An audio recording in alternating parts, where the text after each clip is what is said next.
घने जंगलों में बसे हॉलो ग्रो के उनींदे शहर में अलौकिक की फुसफुसाती कहानियां सड़कों पर गूंजती थीं।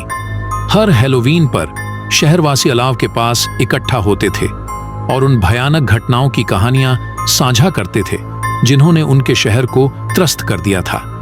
ऐसी ही एक किंवदंती शहर के बाहरी इलाके में स्थित पुरानी हवेली के आसपास घूमती है। ऊंचे ऊंचे आईवी पेड़ों से घिरी और कांटेदार पेड़ों से घिरी यह हवेली रहस्यमय ढंग से गायब होने की एक श्रृंखला के बाद लंबे समय तक छोड़ दी गई थी। ऐसा कहा जाता था कि जो लोग गायब हो गए थे उनकी बेचैन आत्माएं जीवित लोगों से बदला लेने के लिए अभी भी इसके हॉल में घूमती थीं। जैसे जैसे हैलोवीन करीब आता है, साहसी किशोरों का एक समूह हवेली की जांच करने का फैसला करता है, जो इसके रहस्यों को उजागर करने के लिए उत्सुक है। उनमें सारा भी शामिल थी, जो एक निडर युवा महिला थी जिसे रोमांच पसंद था। मशालों और बहादुरी से लैस होकर वे हवेली में दाखिल हुए। उनके कदम धूल भरे गलियारों से गूंज रहे थे। हवा में एक दमनकारी सन्नाटा छा गया, जो केवल उनके पैरों के नीचे फर्श बोर्ड की चरमराहट से टूटा। जैसे जैसे उन्होंने आगे की खोज की, उन्हें एक छिपा हुआ कक्ष मिला जिसकी दीवारों को लंबे समय से मृत निवासियों के फीके चित्रों से सजाया गया था। अचानक कमरे में एक ठंडी हवा चली, जिससे उनकी फ्लैशलाइटें बुझ गईं और वे अंधेरे में डूब गए। घबराकर उसने अपने प्रकाश स्रोतों की खोज की, लेकिन कोई फायदा नहीं हुआ। फिर उन्होंने इसे सुना।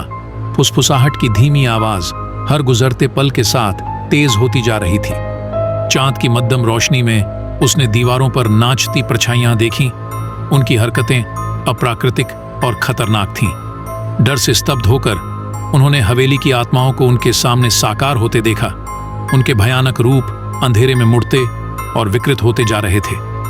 सामूहिक चीख के साथ किशोर भागने लगे, लेकिन हवेली के दरवाजे बंद हो गए, जिससे वे अंदर फंस गए। हताश और भयभीत होकर वे भूल भुलैया जैसे गलियारों से भागे।